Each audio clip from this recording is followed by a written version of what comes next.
The NFL draft is tomorrow night. Let's do the final two mock drafts of this offseason. Thank you guys for checking out the channel again. Don't forget to like and subscribe for more Texans content.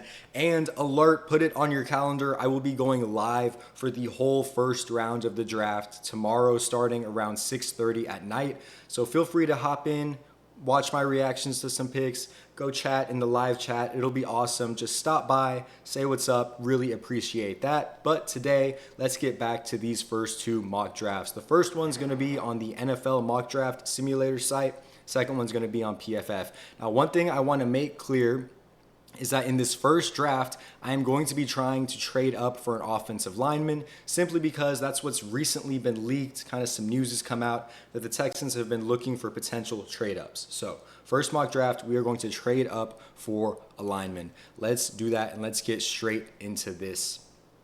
And let's start. Hopefully, this doesn't lag too much. I'll try to keep my eye on all these ads that keep spawning, but all right, let's get straight into it. So already I don't like this site because crazy things happen. We know Cam Ward is going first overall, but let's just ignore that for a second. Kelvin Banks goes usually from around 10 to 15, and Josh Simmons sometimes goes before you can even sniff him. So let's keep it going a little bit. I'll kind of commentate my thoughts as we keep going. Okay, Colston Loveland goes way too early in my opinion, but Cam Ward going to Carolina, which is interesting. Now, right around here is where you need to trade up for Kelvin Banks Jr. Right around here. If you want Kelvin Banks Jr. on the Texans, this is what the trade up is going to look like, at least on this site. So that's something to take note of. I'm not going to sell the house for Kelvin Banks. I'm not going to give away future picks. I can understand if you'd want to, but Kelvin Banks might go very soon. If he gets to 20, we'll talk about it for sure. Come on. Still there. Still there. Still there. All right, I might do it now. All right, we're doing it now. Okay, we're taking Kelvin Banks. Kelvin Banks falls to 20. That is good enough for me. We are going to go ahead, trade up, and get Kelvin Banks. That is my guy. Let's do that. Let's trade with, oh, shoot, who is that? It was Denver. Make a phone call to Sean Payton. Yo, Sean, love you, man. Love the program.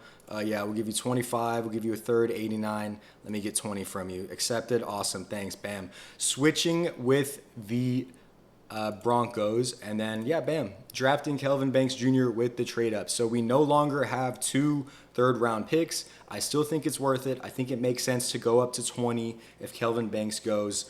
Again, I'm not the huge Josh Simmons guy. Josh Simmons is falling down to the depths in this mock draft. Could be a real issue if people don't like his injury, but we are going to take Kelvin Banks and be very happy with that strategy. So that's a case where I think the strategy works really well. You go find your guy that you want. In this case, I think it's Kelvin Banks for them. Trade up, bam, snag him. We'll see what they do. I don't think it makes a lot of sense trading for Gray Zabel for the Texans. I think you could do that as well, but I do think that Kelvin Banks is the best person you could trade up for. So again, pick 89 no longer there. Now we only have pick 79. Let's look at some interior offensive linemen. We could go Savaiena. We could go Jared Wilson.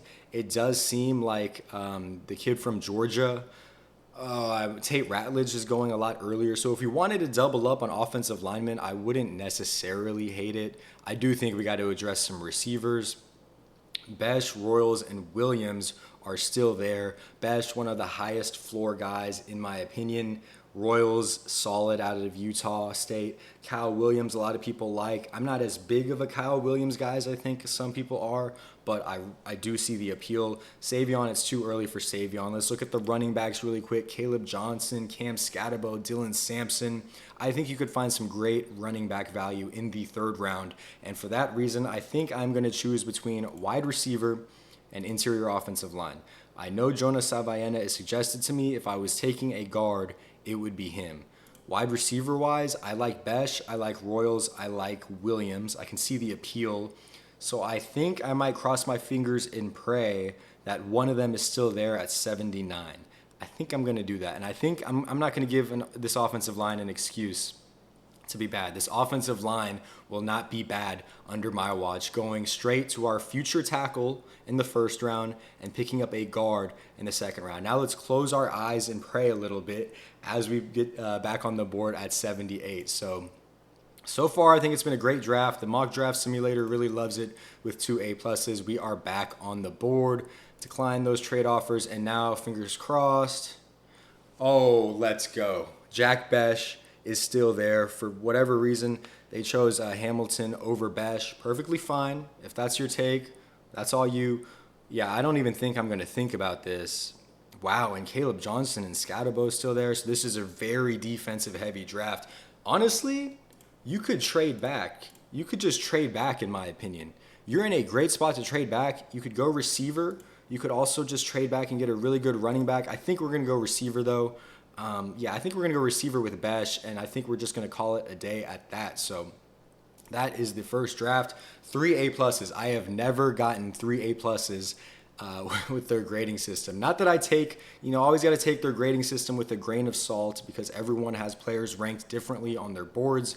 Obviously, the Texans will also have ratings differently on their boards as well. But let me just wait for this to spam out, and then we can see the final review of the first draft. So the first draft results, A+, A+, A+. That's solid. Glad I was able to do that before the mock draft season ended. Now let's switch over and do PFF. Can you guys see this? Yes, you can. Awesome.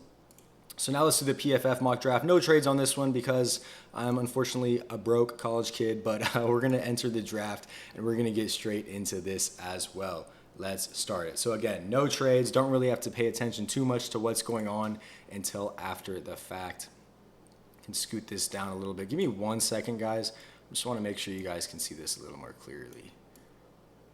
Okay, there we go. Hopefully that's a little bit better. So now let's go and see kind of okay, I saw Zabel went really early, but let's see. Cam Ward, Travis Hunter, Genty goes early, Campbell, McMillan, Membo, yada, yada, yada. Loveland before Warren's interesting. Kelvin Banks at 14, which is kind of more where I think he would go. Josh Simmons going early at 19. Emeka Bukagon. Gray Zabel going early. So there's a couple options here. I know PFF hates Tyler Booker, ranked at 48. Tyler Booker does make a lot of sense here. Any receivers you would take? Ooh. Golden's still at 24. I don't hate that either. I'm shocked Golden's at 24 on their board and that he's not gone yet. Offensive tackle, I'm not a big Connerly guy. I am a Donovan Jackson guy if you trade back. Yeah, we're just going to be simple. We're just going to take Matthew Golden. I don't really think it's necessary to overthink this too much. Let's just draft Matthew Golden. Again, since we didn't trade up, we have more picks. So again, it's a trade-off. How much do you like Kelvin Banks is the question. But now that we drafted a receiver, we probably need to look at guards for sure. I do like Tate Ratledge a lot. He makes a lot of sense to me. If you want to go get a future tackle, I don't necessarily see a future tackle yet here. Seems pretty early for these guys. I wonder if we just go running back. Dylan Sampson's one of my favorite backs in this draft. You can call me a psychopath. I might go Dylan Sampson. The safer decision is 100% the interior offensive line and Tate Ratledge. Tate Ratledge is probably the best spot here. The only issue with this draft is no Kelvin Banks. You don't have a future tackle, right? Which we know that. I am a North still there, which is very interesting. It's between it's between interior offensive line and Tate Ratledge. And, sorry, I don't know why I'm tweaking right now, and a running back. So it's between Dylan Sampson and Tate Ratledge. Everyone's going to expect me to take the guard. Why wouldn't you? Yeah, I'm going to do it. I'm going to take the guard. As much as I want to take Dylan Sampson there, it doesn't make sense. You can find good running back value, later on. I'm bummed out about that. I really like Dylan Sampson. Honestly, I think if this was a trade-upable draft, I think I would have traded up from 79 and gotten Sampson if I was really, sweating and really going for it. But running back, RJ Harvey, DJ Giddens, Devin Neal, none of those guys make me jump out of my shoes. Receiver, Strepo. Strepo is not a bad pick if you want to really add to the receiver room, but at that point, I think you just have too many bodies. And they've signed guys that are going to be on the roster like Berrios and Watson, so maybe you stay away from them. Omar Norman Lott, very good defensive interior lineman on Tennessee. Played really well, kind of more of a run stuffer. I do think he makes sense on the Texans front, though. So he's probably where I'm leaning. Tight end, not a fan of the tight end value. Running backs at this point, you probably just wait on. pick again at 89 as well. So let's just go with some defensive interior linemen and call that a day. Here, I think we can look at running back. We can look at corner as well. I haven't looked much into these corners, I'm going to be honest, so I'm not going to be doing that. Running back makes a lot of sense here. DJ Giddens, Devin Neal. I guess we'll go DJ Giddens. I probably like Devin Neal a little bit better, but I guess I'll put some trust into the mock draft simulator.